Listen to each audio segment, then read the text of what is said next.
প্রায় ৯৯টা মানুষকে হত্যা করে ফেলল বিনা অপরাধে জুলুম করে। জীবনের শেষ বেলায় এসে চিন্তায় পড়ে গেল, কপাল বড় খারাপ, কি করেছি আমি? কত মায়ের সামনে তার সন্তানের লাশ, কত মা আমার পা জড়ায় কেঁদেছিলেন যেন আঘাত না করি। ওই সন্তানের উপরে আমি আঘাত করেছি। এইভাবে হঠাৎ করে দিনের মধ্যে একটা দাগ কাটলো, কি উপায় হবে আমার জিন্দেগিতে? এলাকার সবাই বলে আমার মতো খারাপ আর কেউ নাই। এই অভিশাপ নিয়ে যদি আমি কবরে যাই, আমি একাই যে কবরে ভুগতে থাকবো তা না, আমার অপরাধীর কারণে আমার সন্তানের উপরেও মানুষ অপবাদ দিবে, তিরস্কার করবে, আর বলবে চিনবি ছেলেটা ওই এলাকার বড় সন্ত্রাসী দুর্নীতিবাজের ছেলে। আমি অপবাদ নিয়ে কবরেও যেতে চাই না। আমার পরিবারের উপরে অপরাধকে আমি জিন্দাও রাখতে চাই না। মনটাকে ফ্রেশ করে বিনয়ের সাথে তওবার জন্য দরজা খুলতেছে। হঠাৎ একজন সাধারণ বান্দার কাছে চলে গেল আর বলেন, ও আল্লাহর বান্দা, আমি আসছি, আমার জন্য জান্নাতের কোন পথ খোলা আছে নাকি? আমার তো ভয় লাগে। আল্লাহর বান্দা কয়, রে যুবক, এমন কি মারাত্মক অন্যায় করেছো যে তুমি আল্লাহর কাছে মাফ পাইবা না? ভয় লাগে। যুবক বলে, ও আল্লাহর বান্দা, আমি একটা না দুটো না, এই জমিনে আমার হাতে জবাই করেছি ৯৯টা মানুষ। আল্লাহর বান্দা এলেমের গভীরতা না থাকার অভাবে ডাক দিয়া বলে, রে যুবক, তুমি এত বড় অন্যায় করে আবার ক্ষমার দরওয়াজা তালাশ করো, তোমার ক্ষমার কোন দরওয়াজা নেই। যুবক চিন্তায় পড়ে গেল, এখন যেহেতু আমার ক্ষমার কোনো পথ নাই, তাহলে আমার অন্যায় করা না করাই সমান হয়ে গেল। মেজাজটা গরম হতে থাকলো, তরবারিটা হাত থেকে বের করে যে বলছে তোর ক্ষমা নাই তাকেও হত্যা করে ১০০ পূরণ করে ফেলল। এবার বাড়িতে রওনা। হঠাৎ আর একজন আল্লাহওয়ালার সন্ধান পেলেন। এবার তার কাছে যাবেন, পরামর্শ নিলেন কেমনে যাওয়া যায়। বলে, এভাবে আগাও। বলে, আমি এত বড় অপরাধী।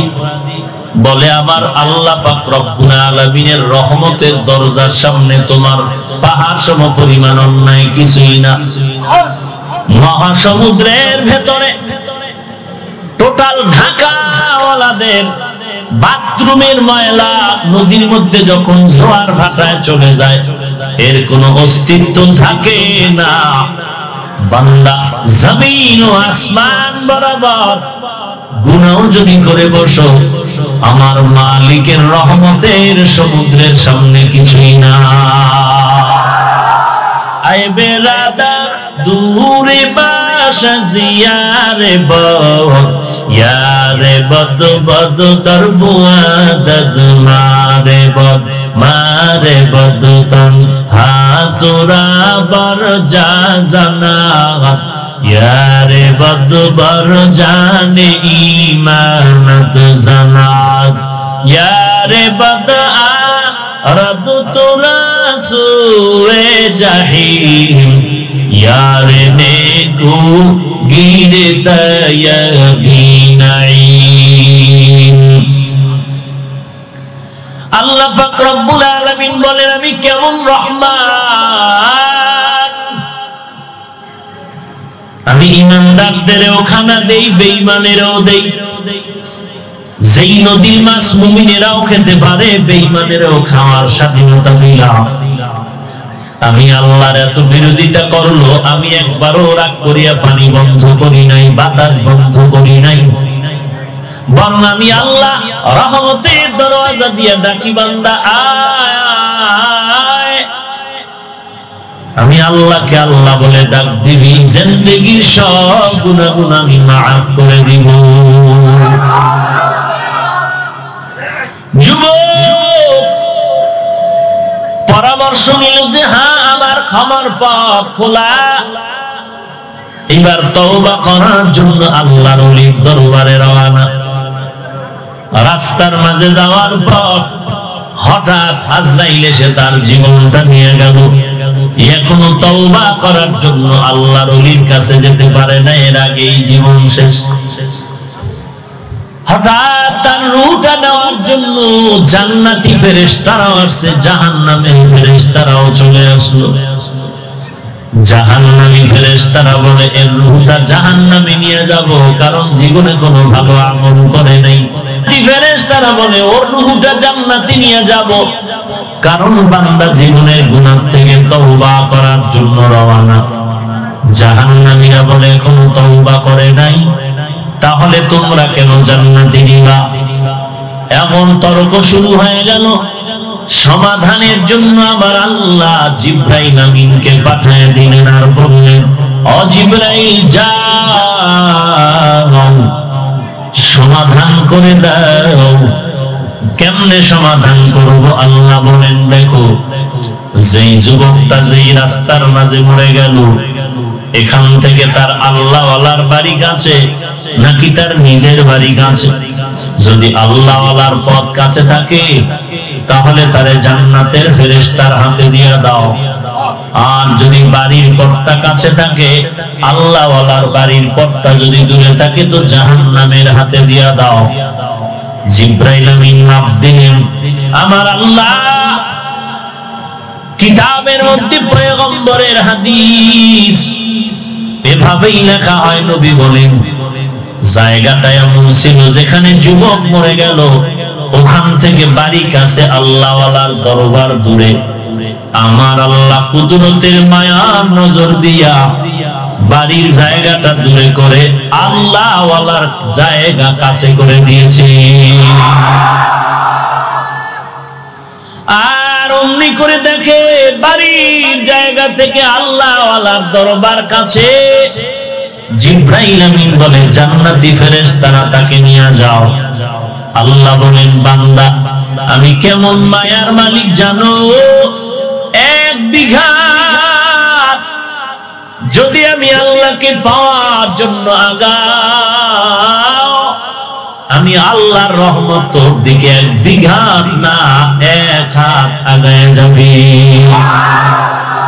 যদি বান্দা 1 হাত আগাও, আমি আল্লাহর রহমত 2 হাত আগায় যাবে। যদি কোনো বান্দা বান্দি গুনাহ থেকে তওবা করে আমি আল্লাহর দিকে তুই হেঁটে হেঁটে আগাও, আমি মাওলার রহমত তোর দিকে দ্রুত গতিতে দৌড়াবে। কারণ আমার মাওলার ছেলে নাই, মেয়ে নাই।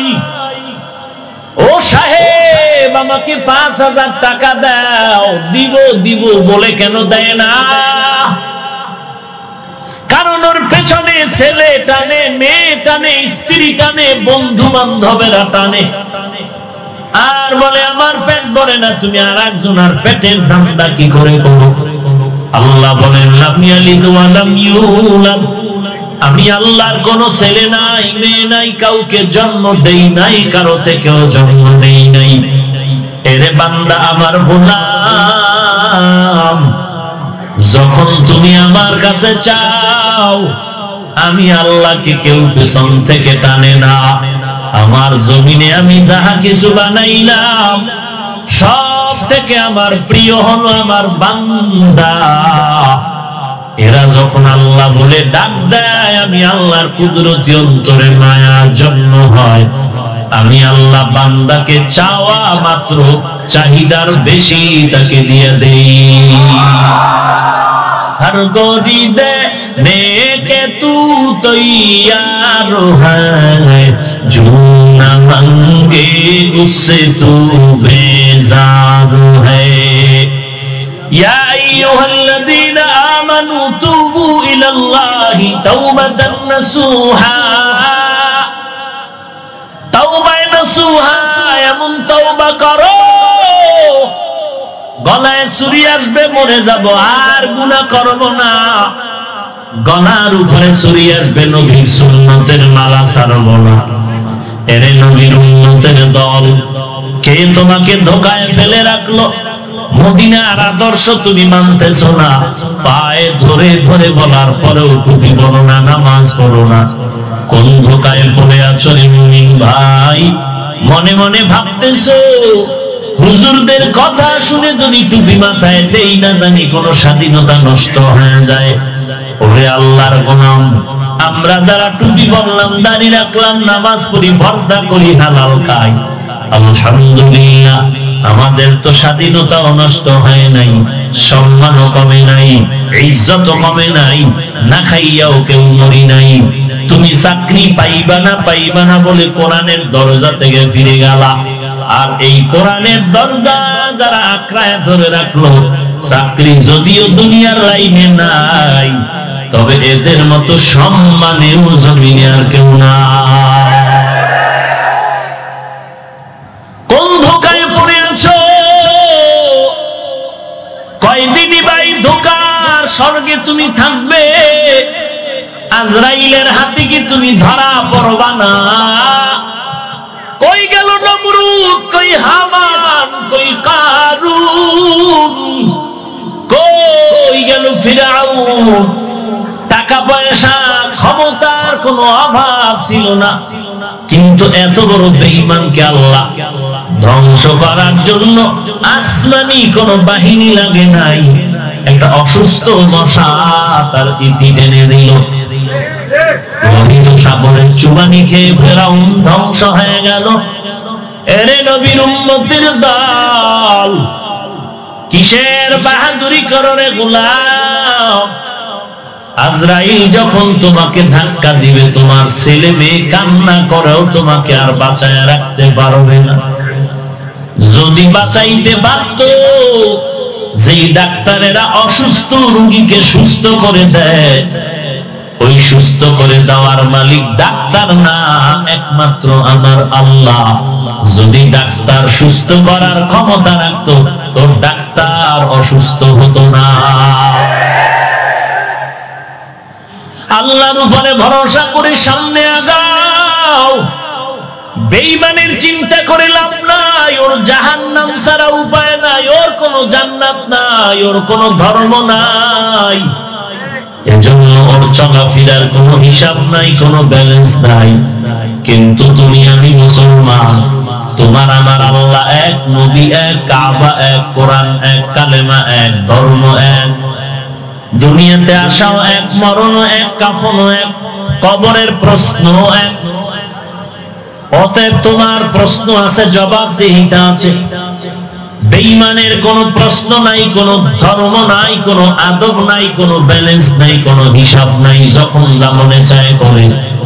কিন্তু যেহেতু তোমার আমার গলায় ইসলামের গণ্ডি লাগানো, ঈমানের কালেমার ফিতা লাগানো আছে, তুমি আমি মন গড়া চলতে পারবো না, কারণ তোমার আমার কদমে কদমে আসামির কাঠগড়ায় হিসাব দিতে হবে। অতএব তওবা করে নাও। তোমার আমার মতো কত যুবক এই জমিনে আছে, চাকরি করে, কোটি টাকার ব্যবসা করে, 1 টাকাও হারাম খায় না। তোমার আমার মতো কত আল্লাহর বান্দা বান্দি আছে, চাকরি করে, 1 টাকাও ঘুষ খায় না, ঘুষ নেয় না, দেয় না। তোমার আমার মতো কত আল্লাহর বান্দা বান্দি আছে, টুপিও ফালায় না, নামাজও বাদ দেয় না, দাড়ি কাটে না, স্কুল কলেজে লেখাপড়া করে, বেপরদায় চলে না, নামাজ বাদ দেয় না। র্যাব আর্মি পুলিশ মিডিয়া সাংবাদিক সাহিত্যিক কবি উকিল ব্যারিস্টার নামাজ বাদ দেয় না। একটু বালিশে মাথা লাগায় দিলটাকে বলো, এই মন, আমি কেন আমার যুবক ভাইয়ের মতো নামাজি হতে পারবো না? আমার ভাই যদি পারে আমি কেন পারবো না? পারবো না বলে কয়দিন মাথা বাঁকা করে আমি থাকবো? ব্যাং তার বন্ধু সাপেরে কয়, ও বন্ধু, তোরে মনে হয় যেন দেখতে অনেক লম্বা, তবে কয় হাত, একটু সোজা হয়ে যাও, আমি মাপ দিয়ে দেখি। সাপ বলে, ও বন্ধু, তুমি বন্ধুত্ব রাখো আর ছাড়ো, সোজা হতে রাজি নেই। ব্যাঙ একদিন আবার এই বন্ধুর সাথে দেখা, আবার আবদার করেছে, মানে না। ঠিক একদিন দেখে সাপ একটা রাস্তার মাঝে সোজা হয়ে আছে, ধাক্কা দিয়ে দেখে প্রাণ পাখি নাই। ব্যাঙ ডাক দিয়ে কয়, বন্ধু, মনের কথাটা মানলি না, এখন তো ঠিকই সোজা হইলি, মরণের পর আগে হইলি না, এখন তোর সোজা হয় কোনো দাম নাই। মাথার টুপিটা ঠিক মতো রাখলি না, আঙ্গুলের নখগুলো মদিনার লাইনে কাটলি না, মাথায় মদিনার টুপি লাগাইলি না, বডির মধ্যে লম্বা পোশাক লাগাইলি না রে বাবা। ঠিকই মরণের পরে সাদা কাপড়ের প্যাকেটটা তো তুমি, তোরে যারা গোসল করাইতে নিল, মাথার চুল বেশি লম্বা হলে কেচি দিয়ে কেটেই দিল, আঙ্গুলের নখগুলো যদি বড় থাকে, গোসল করানোওয়ালা নখগুলো কেটে দিল। ওরে বান্দা, সেই লম্বা পোশাক তো পরলি মরার আগে না, সোজা হওয়ার পর। কিন্তু ওই পরায় কি দাম, কাপড়ের প্যাকেট যখন হয়ে গেছ, এখন তুমি পীর না মুরিদ, ইমাম নাকি মুক্তাদি, ধনী নাকি গরিব, কে রাব, কে আর্মি, কে বিডিআর। কাপড়ের প্যাকেট হওয়ার পরে কে আলেম, কে আলেম না, কে প্রধানমন্ত্রী, কে রাষ্ট্রপতি, কে রিক্সার ড্রাইভার আর কে কোটিপতি, কোনো ভেদাভেদ নাই। কাপড়ের প্যাকেটের মধ্যে ঢুকার পরে রিক্সা ড্রাইভারের যেই অবস্থা, একজন কোটিপতিরও সেই একই অবস্থা। চেহারা দেখে বোঝা যাবে না এই লোকটা কোটি টাকার মালিক আর এটা বড় গরিব। কবরে যাওয়ার পরেও ফেরেশতারা জিজ্ঞাসাও করবে না তুমি ধনী না গরিব, তোমার বাহাদুরি কি পরিমাণ ছিল, কোনো কথা নাই। সবার বেলায় কথা হবে তিনটা, আমার বেলায়ও যেই কথা, আপনাদের বেলায়ও সেই কথা। এক নম্বরে রবের পরিচয় দাও, দুই নম্বরে ধর্মের পরিচয় দাও, তিন নম্বর রহমাতুল লিল আলামিনের পরিচয় দাও। যারা রবের গোলাম হইয়া ইসলামের মালা গলায় লাগাইয়া সুন্নতের আমল নিয়ে কবরে যাবে, জবাব যখন ফেরেশতারা চাইবে, মাটি দিয়ে সবাই যখন বিদায় হয়ে যাবে, দুইজন ফেরেশতা আসিয়া মাথার মুষ্টিটা খোলার পর প্রশ্ন করবে, রবের পরিচয় দাও। রবের গোলাম জবাব দিবে, রব্বি আল্লাহ, আমার রব হলেন আমার আল্লাহ, দীনি আল ইসলাম, আমার ধর্ম হলো ইসলাম। এরপরে রাস্তা একটা বানায়া আমার রাসূলকে দেখায় বলবে, চিনোনি এই মুহাম্মদ নবীরে, এই ব্যক্তিরে। নবীর যারা সুন্নতের আশিক, এরা বলবে, ইনি তো আমার সেই মায়ার নবী, যেই মায়ার নবীর বয়ান শুনতাম আলেমের জবানে, যেই নবীর সুন্নতের মায়ায় টুপি লাগাইছি, দাড়িটা লম্বা করেছি। কত মানুষ টুপিওয়ালা বা গালি দিত, দাড়িওয়ালা বলে গালি দিত, তারপর টুপি ফালাইতাম না, দাড়ি ফালাইতাম না। এই নবীর আমি কেন চিনব না? ইনি তো আমার সেই মায়ার নবী, রহমাতুল লিল আলামিন। আমার আল্লাহ বড় খুশি হইয়া গাইবে আওয়াজ দিয়ে বলবেন, ফেরেশতারা আর দেরি করিও না, এই বান্দারে আর ডিস্টার্ব করিও না, তাড়াতাড়ি বেহেশতের বিছানাটা বিছায়া দাও। দুনিয়ার জমিনে বান্দা আরামে ঘুমাইতে পারে নাই, রাতের গভীর যখন হয়ে যাইত, এই বান্দা সিজদায় পড়ে আমি আল্লাহরে ডাকতো। সবাই যখন ঘুমায় গেছে, আমার আশিক সিজদায় পড়ে দেখেছে, ও মালিক, তুমি আমাকে ভুলে যেও না। ও আল্লাহ, আমার টাকা নাই, বাড়ি নাই, পয়সা নাই, আমি টাকার জন্য তোমার দরবারে ভোর রাতে কাঁদি না ও আল্লাহ, বাড়ির জন্য কাঁদি না, টাকার জন্য কাঁদি না। আমার চোখের পানি ঝরে শুধু আমি জাহান্নাম থেকে মুক্তি চাই, জান্নাতের বিছানাটা চাই। আল্লাহ বলবেন, রে ফেরেশতা, আমার এই বান্দাটারে আর ডিস্টার্ব করিও না, এই বান্দাকে আরামের ঘুম পাড়া দাও। বেহেশতের বিছানায় বান্দা আরামে ঘুমায় যাবে। ইসরাফিলের সিংহায় ফুৎকারের আগে কেউ যেন তারে সজাগ না করে। জান্নাতের বিছানায় বান্দা আরামে ঘুমাবে, আল্লাহর মুহাব্বতের ঘুম। এরে নবীর উম্মতের দল, এরে আমার যুবক ভাই, ও পর্দার আড়ালের মা বোনেরা, একটু ভালো করে শুনে কবরে যাও। এই যে গতকালের ঘটনা না আজকের ঘটনা, মাদ্রাসার ছাত্র অ্যাক্সিডেন্ট হয়ে মরে গেল। বাড়িতে গিয়া খবর নাও, মায়ের ঘুম নাই, বাবার ঘুম নাই। পাগলনির মতো মা চিৎকার করতেছে, কোথায় গেল আমার কলিজার টুকরা সন্তান। হাফেজে কোরআন, কোরআন তেলাওয়াত শুনলে কলিজা ঠান্ডা হয়ে যায়। এরে সন্তানের মা, এমন একটা সন্তানের মাও যদি হইতে পারতারে মা, জীবনটা ধন্য।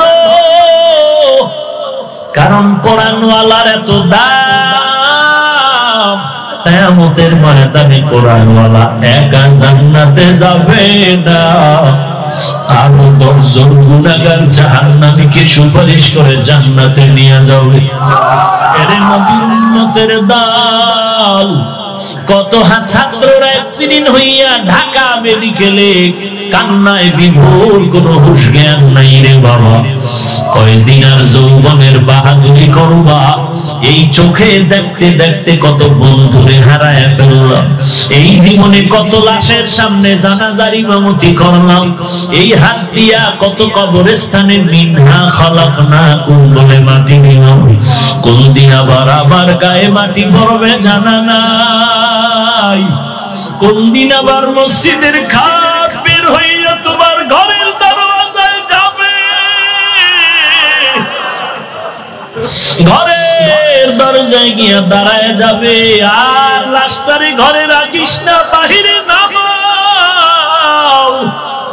ওরে আল্লাহর গোলাম, যদি গুনাহ নিয়া কবরে যাও, নবীর সুন্নাত যদি মেনে যেতে না পারো, ইসলামের আমল যদি করতে না পারো, আবার মাওলার সাথে সম্পর্ক করিয়া যদি কবরে যেতে না পারো, প্রশ্ন তোমাকেও করা হবে। রবের পরিচয় দাও, ধর্মের পরিচয় দাও, রাহমাতুল লিল আলামিনের পরিচয় দাও, সাথে সাথে তুমি ওই গুনাহগার হয়ে গেলে বলবে হা হা লা আদরি, কোন জবাব তো দিতে পারবে না, বলবে বড় আফসোস, আমি কিছুই জানি না। তখন আবার আল্লাহ আওয়াজ দিবেন, রাগান্বিত আওয়াজ। আল্লাহ বলবেন, রে ফেরেশতা, এই বান্দাকে একটা সেকেন্ডের জন্য ছাড় দেওয়া আর হবে না। দুনিয়াতে আমার দেওয়া পানি, আমার দেওয়া মাছ, আমার দেওয়া গাছের ফল, আমার দেওয়া জমিনের ফসল, আমার দেওয়া চাঁদের আলো, সূর্যের আলো, আমার দেওয়া বাতাস, আমার দেওয়া নেয়ামত সব ভোগ করিয়া আমার হুকুম মতো চলে না, আমার ইবাদতে মসজিদে গিয়া নামাজ আদায় করে নাই, আমি আল্লাহ রাগ করিয়া পানি বন্ধ করি নাই, বাতাস বন্ধ করি নাই, সূর্যের আলো বন্ধ করি নাই, গাছের ফল খাওয়া বন্ধ করি নাই, বরং আমি আল্লাহ বারবার ডাকছি, আয় আয় তওবা কর। বান্দা তওবার দরজায় ফিরে যায় না। আমি যত ছাড় দুনিয়াতেই দিয়েছি, এখন আর 1 সেকেন্ড ছাড় দেওয়া হবে না। এ ফেরেশতারা আর দেরি করা যাবে না। এই কবরের মধ্যে জাহান্নামের বিছানা বিছায়া দাও। আর বলবেন, আল্লাহ বলবেন, এর কবরের মাটি এই জাহান্নামী গুনাহগারকে দুই পার্শ্ব থেকে একটা জোরে চাপ পাশের মাটি এমন জোরে চাপ দেওয়া শুরু হয়ে যাবে রে বাবা, চাপের কারণে পাজরের হাত চুরমার হয়ে যাবে। একটা নয়, দুইটা নয়, 70 থেকে 99টা সাপ ওই কবরে জাহান্নামের আগুন। এরে যুবক, আল্লাহর কোরআন মিথ্যা মনে করিস না, নবীজির কথাগুলো মিথ্যা মনে করিও না রে বাবা। গুনাহ করে করে জীবনটাকে যারা নষ্ট করেছো, পায়ে হাত রেখে বলি ফিরে আয়, তওবা কর, চোখের পানি ছেড়ে কান্না করে তওবা করো আর বলো আল্লাহ এই ময়দানে আমার মতো গুনাহগার আর কেউ নাই। শয়তানের ধোঁকায় পড়ে কত গুনাহ করেছি রে আল্লাহ, আমার গুনার খবর আমার মা বাবা ভাই বোনেরা জানে না, যদি জানতো কেউ আমাকে আপন বলে কাছে রাখতেন না। ও আল্লাহ, আপনি জানার পরেও রাগ করিয়া আমাকে ফালায়া দেন না, মেহেরবানি করে আজকে এই তওবার দরজায় ফিরে আসলাম, মাফ করে দেন। আর জীবনে নামাজ ছাড়বো না, বেপরদায় চলবো না, মা বাবার বিরোধিতা করবো না, আলেম ওলামাদের বিরোধিতা করে গুনাহগার হব না, সহিভাবে কোরআন পড়বো, নামাজ পড়বো, মুরব্বীদের সাথে বেয়াদবিমূলক আচরণ করবো না, দেশ ও জাতির বিরুদ্ধে ষড়যন্ত্র করবো না। তওবা করার যদি নিয়ত হয়, খাঁটি তওবার নিয়তে দুটো হাত আল্লাহকে দেখায়া দাও। আল্লাহ সবার হাত কবুল করে নেন, তওবা কবুল করে নেন, তওবার উপরে মজবুত হয়ে চলার তৌফিক দান করেন, আমিন। আলহামদুলিল্লাহি রাব্বিল আলামিন, ওয়াসসালাতু ওয়াসসালামু আলা সাইয়্যিদিল আমবিয়া ওয়াল মুরসালিন ওয়া আলা আলিহি ওয়া আসহাবিহি আজমাইন, ইয়া আরহামার রাহিমিন, ইয়া আরহামার রাহিমিন, ইয়া আরহামার রাহিমিন। রব্বিরহামহুমা কামা রাব্বায়ানি সগীরা। ও দয়ার মালিক, কুদরতের নজর দিয়ে তাকায় দেখেন কত উলামায়ে কেরাম, কত হাজী সাহেব, কত মুরব্বী, কত চাকুরিজীবী, কত ব্যবসায়ী, কত যুবক ভাইয়েরা, আয় আল্লাহ কত ছাত্র ভাই, পর্দার আড়ালের কত মা বোনেরা হাত তুলেছেন। মেহেরবানি করে আমাদের জীবনের সব গুনাহগুলো মাফ করে দেন। মাহফিল কবুল করে নেন, মাদ্রাসা মসজিদ কবুল করে নেন, আয়োজনকারীদের কবুল করে নেন, সহযোগিতাকারীদের কবুল করে নেন, এলাকাবাসীকে কবুল করে নেন। আয় আল্লাহ, প্রশাসনিক ভাবে যারা সহযোগিতা করেছেন তাদেরও কবুল করে নেন, জনপ্রতিনিধির দায়িত্বে থেকে যারা সহযোগিতা করেছেন তাদেরও কবুল করে নেন। সারা দুনিয়াতে শান্তি দান করেন আল্লাহ, বেঈমানের হাত থেকে মুসলমানকে হেফাজত করেন আল্লাহ, বাংলাদেশ শান্তির দেশ বানায় দেন। গোটা দুনিয়া থেকে মহামারী করোনা ভাইরাস থেকে জাতিকে হেফাজত করেন আয় আল্লাহ, গোটা জাতিকে এই মহামারী ক্যান্সার থেকে হেফাজত করেন আল্লাহ। গুনাহের কারণে আমরা শাস্তি পাই, আয় আল্লাহ গুনাহ থেকে বেঁচে থাকার তৌফিক দান করেন। আয় আল্লাহ পরস্পরে মিল মোহাব্বত বাড়ায় দেন। আয় আল্লাহ আমরা যারা হাত তুলেছি সবাইকে খাঁটি মুমিন বানায় দেন। আয় আল্লাহ আমাদের তওবা কবুল করে নেন, সহিভাবে কোরআন পড়ার তৌফিক দান করেন, পাঁচ ওয়াক্ত নামাজি বানায় দেন। আয় আল্লাহ অন্যান্য শিক্ষা প্রতিষ্ঠান নবীর আদর্শওয়ালা বানায় দেন, চলার পথে ইজ্জতের সাথে হেফাজত করেন। আমরা যারা হাত তুলেছি যাদের মা নাই বাবা নাই, والشجر يسجدان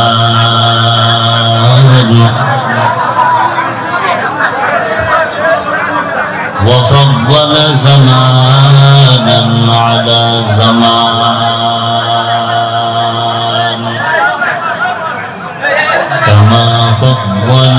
مكانا على مكان وإنسانا على إنسان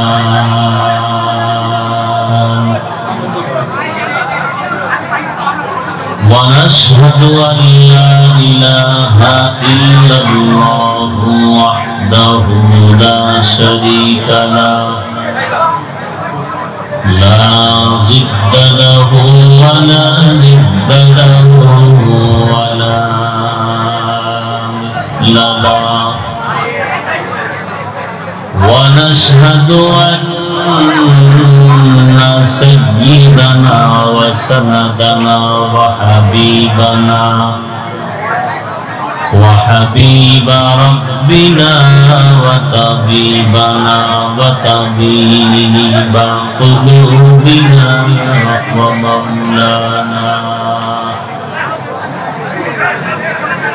ومولانا محمدا عبده ورسوله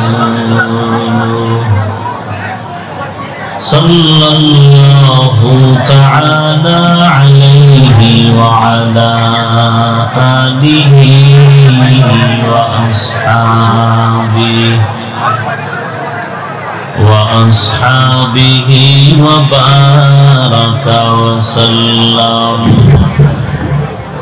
وبارك وسلم تسليما كثيرا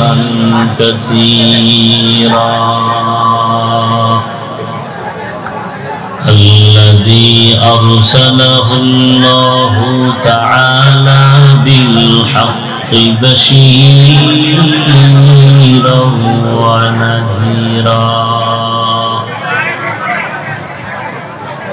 وداعيا إلى الله بإذنه وسراجا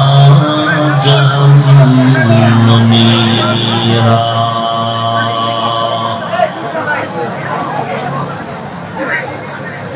أما بعد فأعوذ بالله من الشيطان الرجيم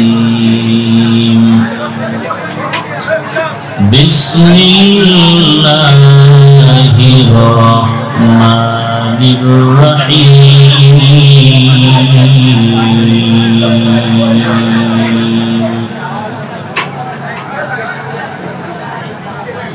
يا أيها الذين آمنوا توبوا إلى الله توبة نصوحا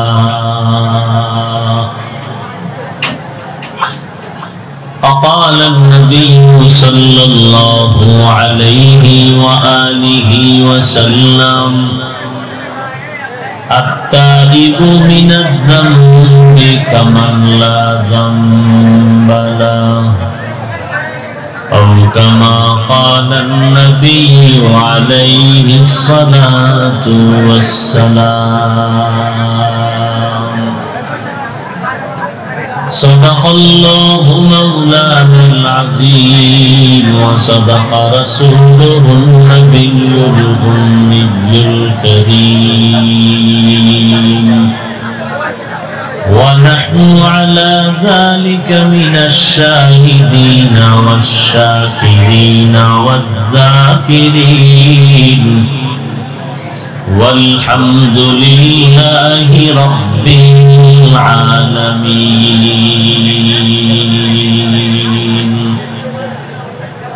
এই হালকা রিভার্ব দাও বক্সে।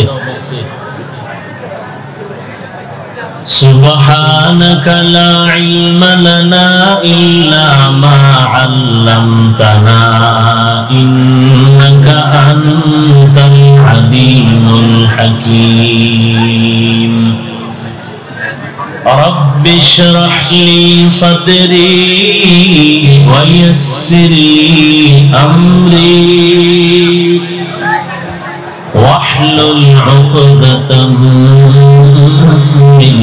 لساني عقدة من لساني يفقه قولي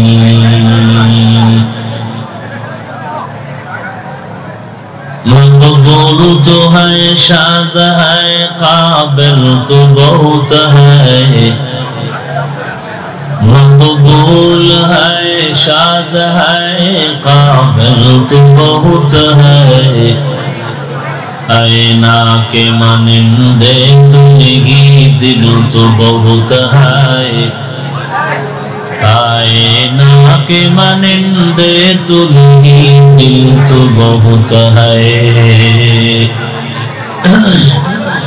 ایک چشم زدن غافل ازا شاہ نباشی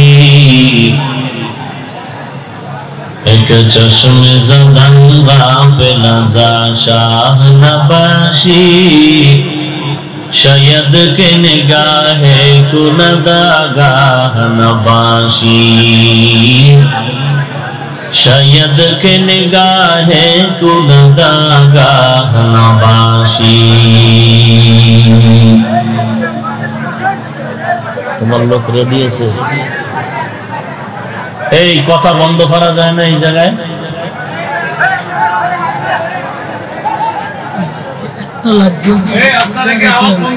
বন্ধ করছে এটা আওয়াজ বন্ধ করবেন লাইট অফ করতে কে লাইট পাস হয়ে গেছে এই আরেকটু রিভার্ব দাও বেস বাড়াও বক্সে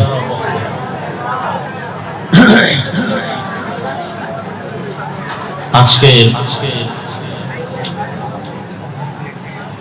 অন্ধকারে মাহফিল এই মোবাইল বন্ধ করো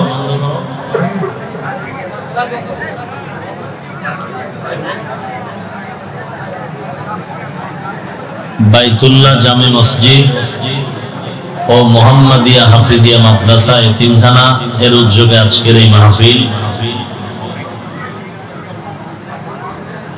বিভিন্ন প্রতিকূলতার পরেও আল্লাহ রাব্বুল আলামিন ছোট্ট পরিসরে আয়োজন করার আপনাদেরকে উপস্থিত হওয়া তৌফিক দান করেছেন নিয়ামতের শুকর আদায় করি আলহামদুলিল্লাহ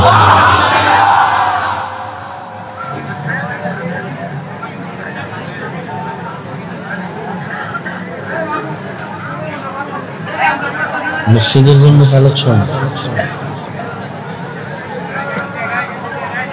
আমরা আওয়াজ বন্ধ রাখি আমানতের সাথে সওয়াবের নিয়তে নিরাপদ জায়গায় যে যেভাবে আছি ওভাবেই থাকি কথা মুখে না বলি ইশারায় করি মুখে কথা না বলি এই জমিনের মধ্যে ইসলামকে পরিপূর্ণভাবে টিকিয়ে রাখা আর বাতিল ভণ্ড বিদাতি শিরক ও বিদআতের মূলোৎপাটনের একমাত্র ফ্যাক্টরি এক নম্বরে মাদ্রাসা দ্বিতীয়ত মুসলিম আলেম পীর বুজুর্গ খতিব ইমাম মুফাসসির মুহাদ্দিস মুফতি পীর মাশায়েখ সব কিছু তৈরি হওয়া ফ্যাক্টরির নাম মাদ্রাসা আমিন বলেন ইয়া আইয়ুহাল্লাযীনা আমানু তুবু ইলাল্লাহি তাওবাতান নাসুহা হে দুনিয়ার মুমিন তোমরা সবাই প্রত্যাবর্তন করো ফিরে যাও গুনাহের থেকে আল্লাহর দিকে কিভাবে তাওবাতান নাসুহা চূড়ান্ত ভাবে খাঁটি তওবার মাধ্যমে রাসূলুল্লাহ সাল্লাল্লাহু আলাইহি ওয়া আলিহি ওয়াসাল্লাম ইরশাদ করেন আত-তাইবু মিনাদ যামবি কামান লা যামবা লা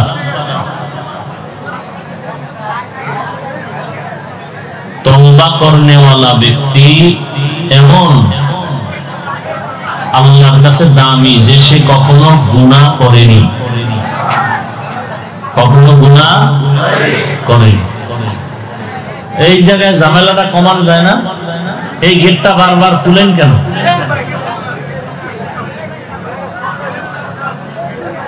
মোবাইল বন্ধ করেন ভাই।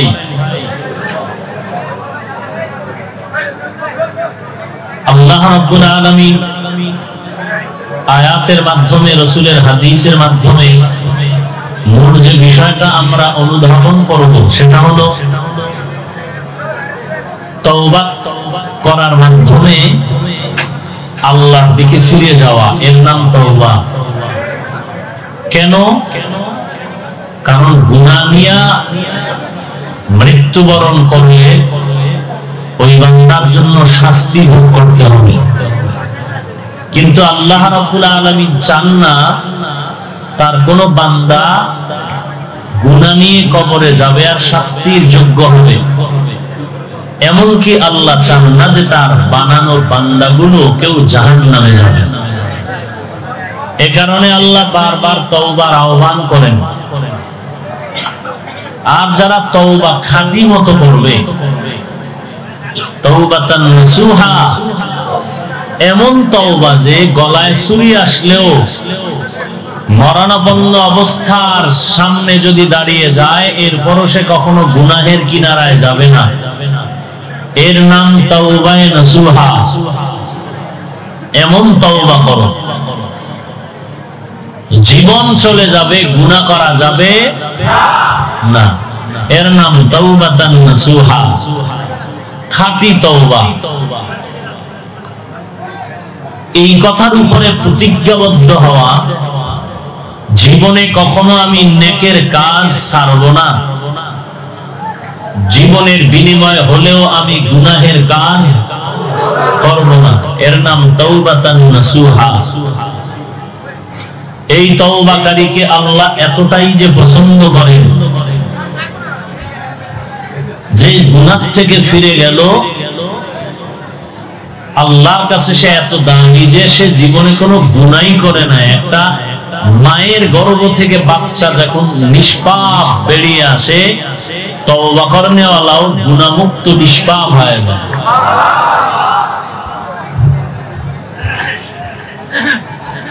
এই তওবা আল্লাহর কাছে করার জন্য কয়েকটা শর্ত আছে।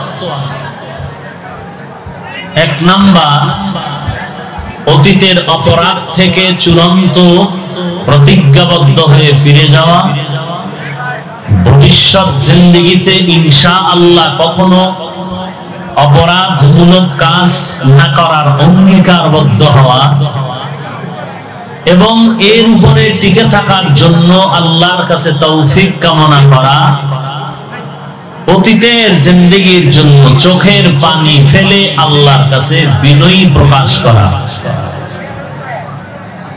তওবার জন্য অপূর্ব শর্ত চোখের পানি।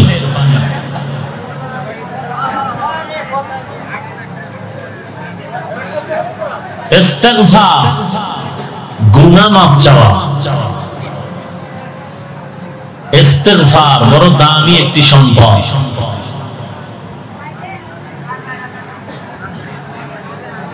রাত আসলে যেমন দিন থাকে না, দিন আসলে রাত যেমন থাকে না, বান্দা তওবা করলে তার আমলনামায় কোনো গুনাহ থাকে না।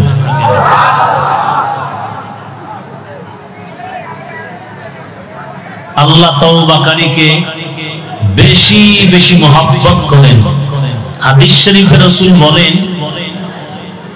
প্রত্যেকটা বনি আদম অপরাধী, কিন্তু ওই ব্যক্তি উত্তম অপরাধী যে ভুলের মধ্যে পড়েও তওবা করে নেয়, স্বীকার করে।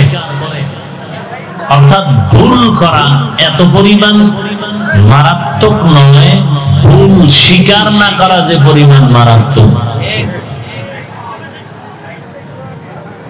আল্লাহ তওবার আহ্বান করে কি চান? যারা পাহাড় সম পরিমাণ অপরাধ করেছো, এক ফোঁটা চোখের পানিও যদি ছেড়ে দাও মাছির মাথা বরাবর। রাসূল বলেন, গাভীর ওলান থেকে দুধ বের করে ভেতরে যেমন ঢুকানো সম্ভব নয়। মাছির মাথা বরাবর চোখের পানি ফেলনেওয়ালাকেও শাস্তির ঠিকানা জাহান্নামে দেয়াও সম্ভব নয়।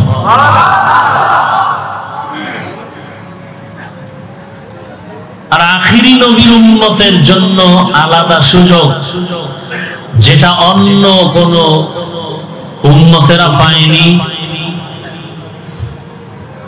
আমাদের আদি পিতা পয়গম্বর আদম আবুল বাশার, তিনি একদিন আফসোস করেন আর বলেন, ফকিহ আবুল লাইস সামারকান্দি রাহমাতুল্লাহ আলাইহি লিখেছেন, পয়গম্বর আদম একদিন আফসোস করেন যে আমি একজন নবী হইয়া এই পরিমাণ সুযোগ পেলাম না, যেই পরিমাণ সুযোগ আমার আল্লাহ আখিরি নবীর মুহাব্বতে তার উম্মতকে দিলেন।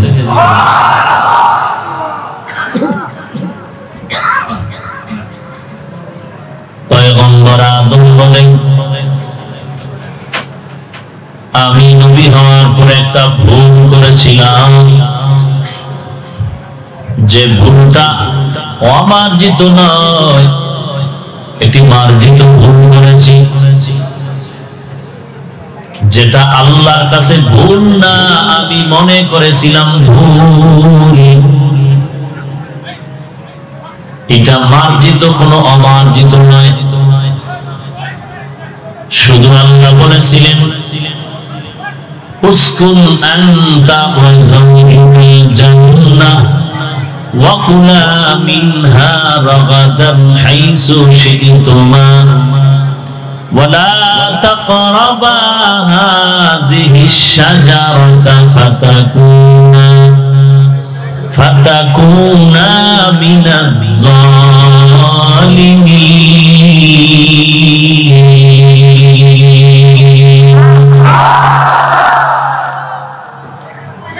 উসকুন আনতা ওয়া যাওজুকা আল জান্নাহ, বসবাস করো তুমি এবং তোমার স্ত্রী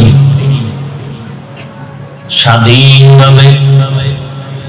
আনতা ওয়া যাওজুকাল জান্নাহ, তুমি এবং তোমার স্ত্রী হাওয়া দুজন জান্নাতে থাকো স্বাধীনভাবে, বিচরণ করো, তবে সাবধান। আনতা ওয়া যাওজুকা, তুমি এবং তোমার স্ত্রী জান্নাতের মধ্যে বসবাস করো। ওয়া কুলা মিনহা, খাও তোমরা দুজন, মনে যা চায় খাও, খানার ব্যাপারে কোনো বাধ্যবাধকতা নাই। স্ত্রী মনে যা চাবে খাবে, স্বামীও যা চাবে খাবে, তবে একটা সতর্ক, ওয়ালা তাকরাবা হাযিহিশ শাজারা, ওই গাছের নিকটেও যাবে না, যদি যাও ফাতাকুনা মিনাল যালিমিন, তো তোমরা অবাধ্যদের অন্তর্ভুক্ত হয়ে যাবে। শয়তানের প্ররোচনায় পড়ে আদম ও হাওয়া নিষিদ্ধ গাছের কাছে গেলেন। আদম নবী বলেন, এটা আমার ইচ্ছাকৃত নয়, আমার ভুল। আর এটা অমার্জিত না, মার্জিত ভুল। এই একটা মার্জিত ভুলের কারণে আমি একজন নবী হইয়া এমন পরিমাণ বিপাকে পড়লাম। আর আখিরি নবীর উম্মতেরা পাহাড় সম পরিমাণ অন্যায় যদি করে ফেলে, মার্জিত না, সব অমার্জিত, আল্লাহ তাদের কেমন সুযোগ দিবেন যে সুযোগ আমি আদম নবী হয়েও পেলাম না। এক নাম্বার, আমি আদম একটা মার্জিত ভুলের কারণে, জান্নাতের পোশাক ছিল আমার বডির ভেতরে, একটা মার্জিত ভুলের কারণে জান্নাতের পোশাক আমার বডির থেকে পড়ে গেল। কিন্তু উম্মতে মুহাম্মাদীর এত দাম, পাহাড় সম পরিমাণও যদি গুনাহ করিয়া আল্লাহর দরবারে আসামি হয়ে যায়, আল্লাহ কখনো রাগ করে পোশাক শরীর থেকে আলাদা করে দুনিয়ার কারো কাছে ইজ্জত নষ্ট করবেন না। আমি আদম নবী হওয়ার পরেও একটা ভুল করেছি, মার্জিত ভুল। বিনিময়ে কি হলো? আমার দুনিয়ার জমিনে জান্নাত থেকে আল্লাহ বের করে দিলেন। কিন্তু উম্মতে মুহাম্মাদীর এত দাম, পাহাড় সম পরিমাণও যদি অন্যায় করে ফেলো, আল্লাহ তাআলা রাগ করে জমিন থেকে তোমাকে বের করে অন্য জায়গায় পাঠাবেন না। আল্লাহ বলবেন না, এরে মুহাম্মদের উম্মত, অন্যায় কেন করেছো? বাংলাদেশ থেকে বেরিয়ে আমেরিকায় চলে যাও, আমেরিকার মানুষ লন্ডনে চলে যাও। আল্লাহ বলেন, আমি আল্লাহ মুহাম্মদের বরকতে উম্মতের এতটা করব না। আদম নবীকে আদম বলেন যে আল্লাহ একটা মার্জিত ভুলের কারণে জান্নাত থেকে বের করে দিলেন। 3 নাম্বার, আমি আদম একটি মার্জিত ভুলের কারণে আল্লাহ পাক আমার থেকে আমার স্ত্রীকে আলাদা করে ফেলেছেন। এমন আলাদা হয়ে গেল, আমার মনের মধ্যে এক পর্যায়ে স্ত্রীর কথাই মনে নাই। জীবনের শেষ দিকে একবার দেখা হয়, আমি চিনতেও পারি নাই হাওয়া আমার একজন স্ত্রী। একটা মার্জিত ভুলের কারণে আমার স্ত্রী আমার থেকে আলাদা করে ফেললেন। কিন্তু মুহাম্মদের উম্মতের দল শুধু নবীর বরকতের কারণে পাহাড় পরিমাণে যদি গুনাহ করো, স্ত্রীকে তোমাদের থেকে আলাদা করে আল্লাহ দিবেন না। আদম নবী বলেন, আমি আদম একজন নবী হওয়ার পর একটা মার্জিত ভুলের কারণে একদিন আর দুদিন না, 1 মাস আর 2 মাস না, 1 বছর আর 2 বছর না, শত শত বছর সেজদায় পড়ে কেঁদেছি, আল্লাহ মাফ করে দাও, কান্না করেছি। আল্লাহর কাছে আমি আফতার জানিয়েছিলাম, আল্লাহ তুমি আমাকে মাফ করে দাও। আল্লাহর নামের সাথে একটি শব্দ আমি সংযুক্ত পেলাম, পয়গম্বর মুহাম্মদের নাম। আদম যা বলেছিলেন, কবি বলেন, আদম নামে সর্বপ্রথম তুমি আমায় বানাইয়া, তোমার সাথে কাহার নামটা লিখি না রাখিয়া। আল্লাহ বলেন, বন্ধু আমার মুহাম্মদ আমার সাথে জড়িত, যাহার সৃষ্টি না হইলে আসমান জমিন না হতো। আল্লাহ তাআলার কাছে শত শত বছর কান্না করে কাটাইলাম, আল্লাহ বলেন ক্ষমা হবে না। তুমি তৃপ্তি সহকারে যদি আমার থেকে মহব্বতের পুরস্কার নিতে চাও, নির্ধারিত পাহাড়ে যাও, জাবালে রহমত, ওই রহমত নামের পাহাড়ে গিয়া দোয়া পড়ো, রব্বানা যালামনা আনফুসানা ওয়া ইল্লাম তাগফির লানা ওয়া তারহামনা লানাকুনান্না মিনাল খাসিরিন।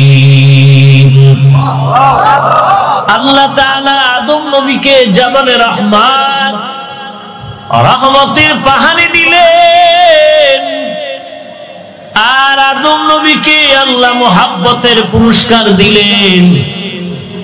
আদম নবী বলেন, আরে মুহাম্মদের উম্মত, পাহাড় সমপরিমাণ যদি অন্যায় করো, আল্লাহ তাআলা তোমার জন্য নির্ধারিত কোন জায়গায় পাঠায় বলবেন না অমুক জায়গায় গিয়া ক্ষমা চাও, বরং পুরা জমিনের যেখানে থাকো, পৃথিবীর অনুগ্রহের মধ্যে যেখানেই থাকো, তুমি আসমানেও থাকো, শূন্যের মধ্যেও থাকো, সমুদ্রের মাঝখানে গিয়েও যদি ডাকো, হে মালিক, আমার মতো গুনাহগার কেউ নাই, তোমার মতো দয়াময় কেউ নাই, মেহেরবানি করে তুমি আমাকে মাফ করে দাও। রাতের গভীরেও যদি ডাক দাও, আল্লাহ বলেন, রে গোলাম, দুনিয়ার মানুষ সব সময় আমি আল্লাহকেই ডাকে, আমি আল্লাহকেই তালাশ করি, কিন্তু এমন একটা সময় আছে যেই সময় বান্দা আমাকে ডাকার টাইম পায় না, আমি বান্দাকে ডাকতে থাকি। অতি গভীর হয় রজনী যখন, নীরবে প্রভুর নাম জপিও তখন, প্রভুর করুণা যদি পাইবারে চাও, প্রভুর করুণা যদি পাইবারে চাও, গভীর রাতে উঠে প্রভুর গুণগান গাও, গভীর রাতে উঠে প্রভুর গুণগান গাও। সমুদ্রের মাঝখানে যখন ডাকবা আল্লাহ, আল্লাহ বলেন, তুই কই তালাশ কর, আমি তো তোর কাছে।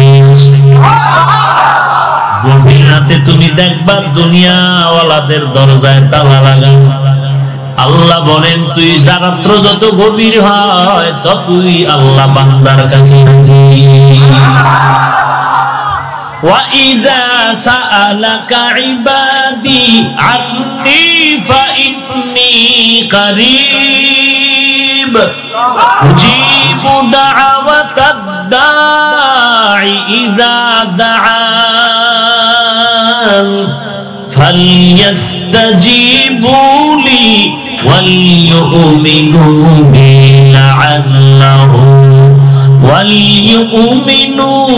بِي لَعَلَّهُمْ يَرْشُدُونَ।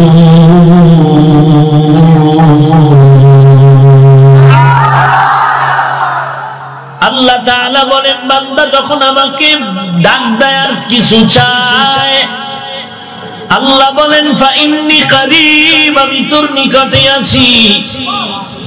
কোথায় আমাকে তালাশ করো, আমাকে ডাক দিবি, জবাব পেয়ে যাবি। বলে, আল্লাহরে যে ডাকি, জবাব তো পাইলাম কিনা জানি না।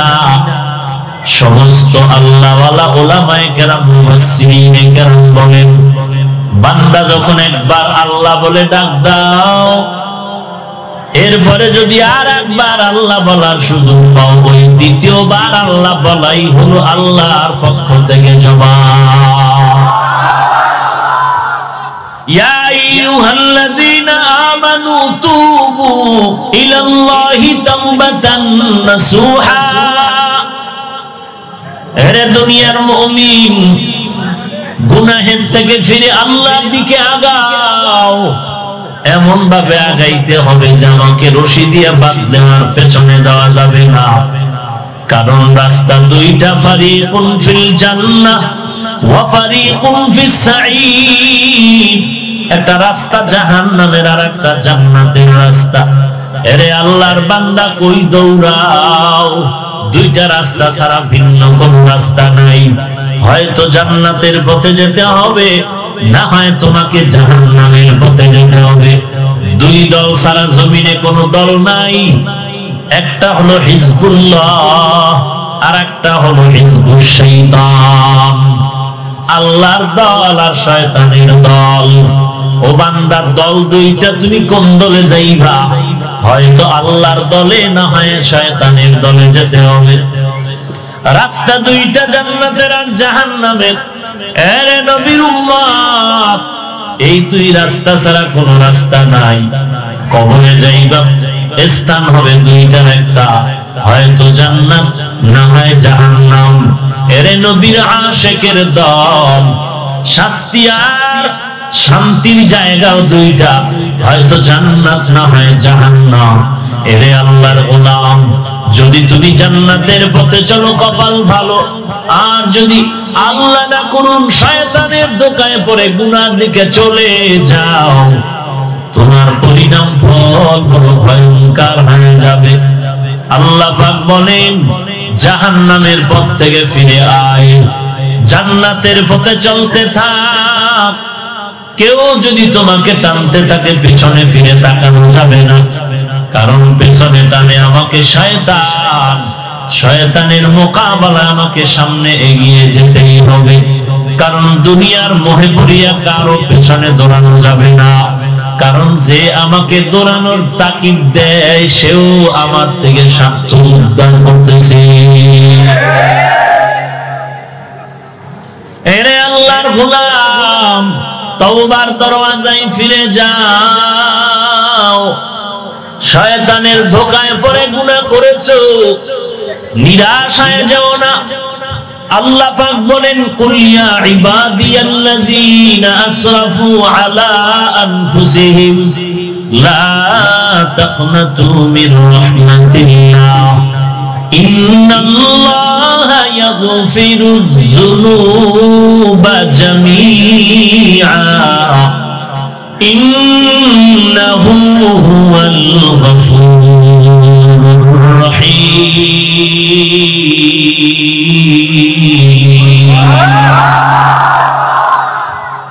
আল্লাহ তাআলা বলেন, হে নবী আমার বান্দাদের জানায় দেন, তোমরা যারা গুনাহ করে নিজের উপরে জুলুম করেছো, আমি আল্লাহ রহমতের দরজা থেকে ফিরে নিও না, কারণ আমি আল্লাহ বড় গফফার।